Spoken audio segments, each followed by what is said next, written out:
How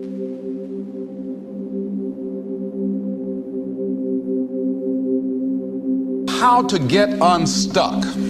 Sometimes we have to ask ourselves, what's using my life? We, to a great extent, behave, think, react because of some previous experience that we've had. One of the things that we know about life is that it is always changing. Sometimes you're up, sometimes you're down.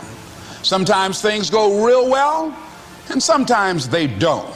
Sometimes you're happy, and sometimes you're sad. Now that's that thing called life.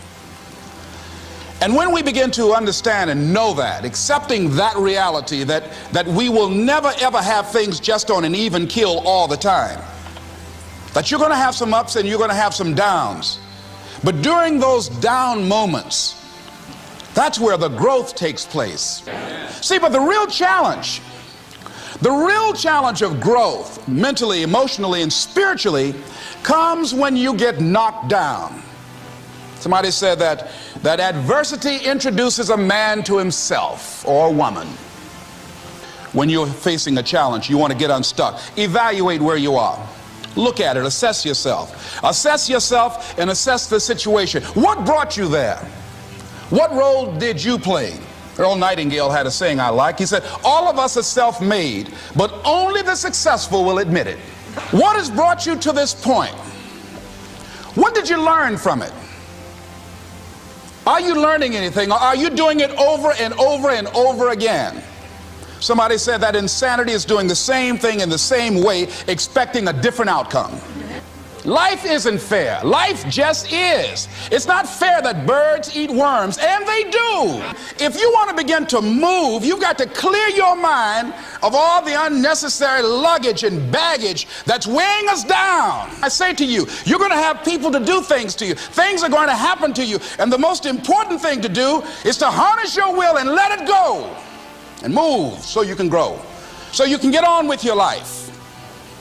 It doesn't matter about what happens to you. What matters is, what are you going to do about it? Amen. What are you going to do now, Les?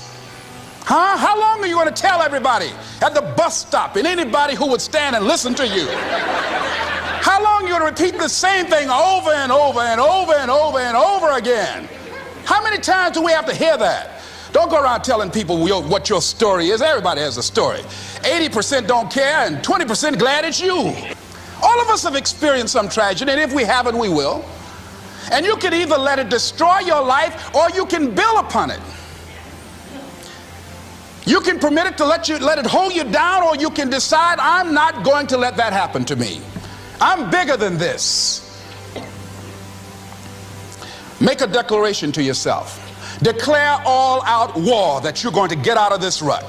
Why? I don't know why. That's called life. And you have to deal with it. Sometimes your life will be in a slump, just like sports. Some of the best shooters can't hit baskets different times in games. They get in a slump. Do they sit on the sideline and say, I just didn't hit a basket today? No, they continue to execute. I suggest to you that if you are facing a challenge, don't stop. Stay busy. Work your plan.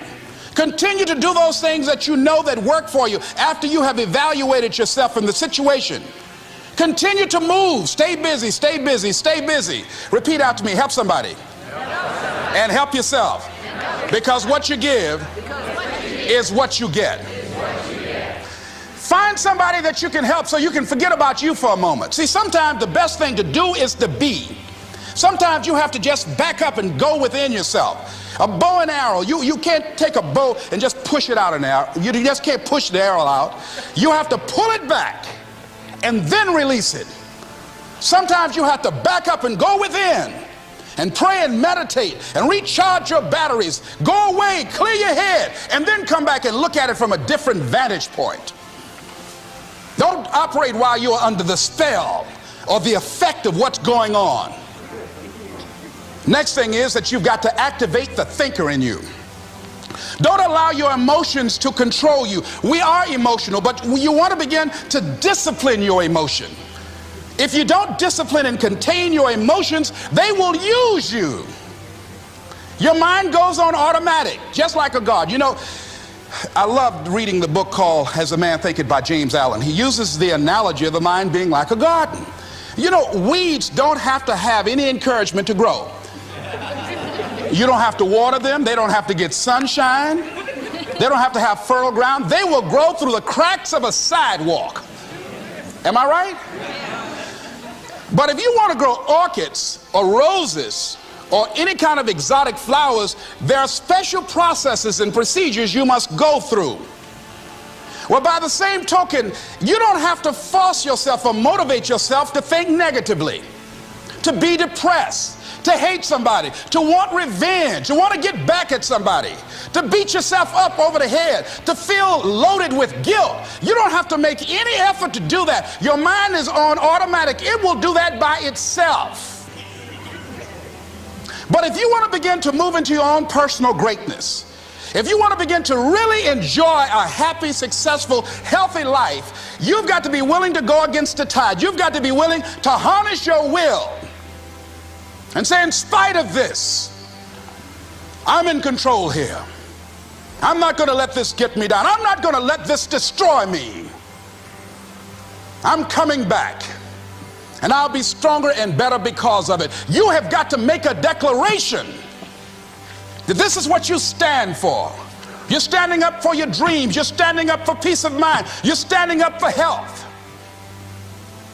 You want it, and you're going to go all out to have it. It's not going to be easy. When you want to change, it's not easy. If it were in fact easy, everybody would do it. But if you're serious, you'll go all out. So yes, I'm going to turn this situation around. I'm not going to sit back and moan and cry over what happened and what went wrong and who did what. I'm going to do something about this situation. Expect things to get better for you, because they are. See, life is cyclic. You're not, whatever experience you're having right now, it has not come to stay. It has come to pass. Not to stay, just to pass. It's just going through. The biggest challenge is to know what's happening. This is a part of this thing we call life. This too shall pass. And maintaining perspective, putting it in perspective. When you come up with a permanent solution for a temporary problem, that's it. Game's over.